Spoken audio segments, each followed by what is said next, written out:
murders of 6 people in Kalamazoo, how the girlfriend of one of the teenage victims managed to hide from this killer. Right now, Dave is tracking a new storm system that'll put the entire metro area on a winter storm watch.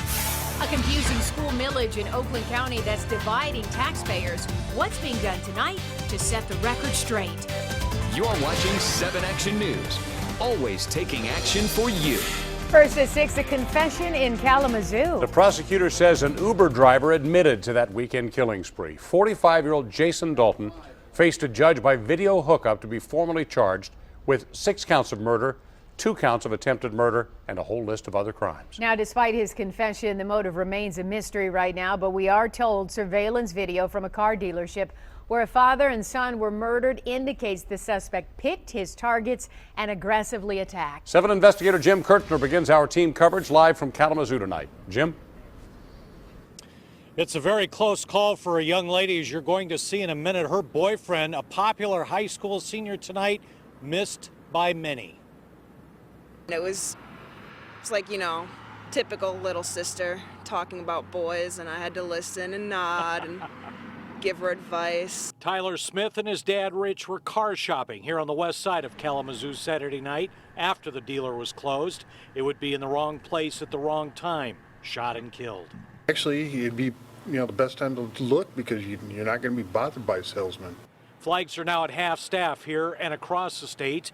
Police also obtained surveillance video from this dealership that shows the now confessed killer, Jason Dalton, went after these 2 victims and could have hit a third. A girlfriend of the teen was still in their car and hid in the back seat.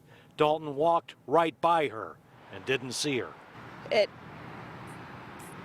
kind of fills me with ice, is how I can explain it. It just makes you cold and you don't know how to make anyone feel better. There's really nothing you can do except pray and hope that they can find a way to get better. I mean, we hear about shootings all the time, even in this community, but nothing like this. Now, Lori Smith is the wife and mother in this case. She wrote on Facebook that she's lost without her boys, and she used the one word we would all expect: devastated. Live in Kalamazoo, Jim Kurtzner, 7 Action News. All right, thank you much, Jim.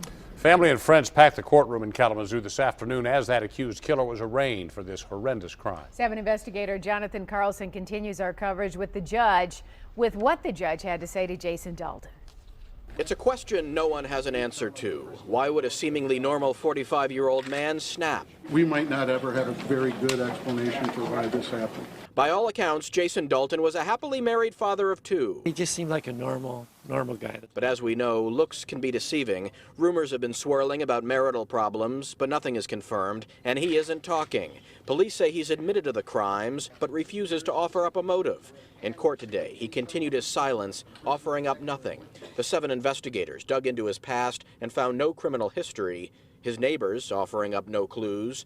Who investigators are now hoping may offer a possible motive? His longtime wife, who we've learned is now cooperating with investigators. She and Dalton's parents releasing a statement to Action News condemning his actions and pledging their support of law enforcement.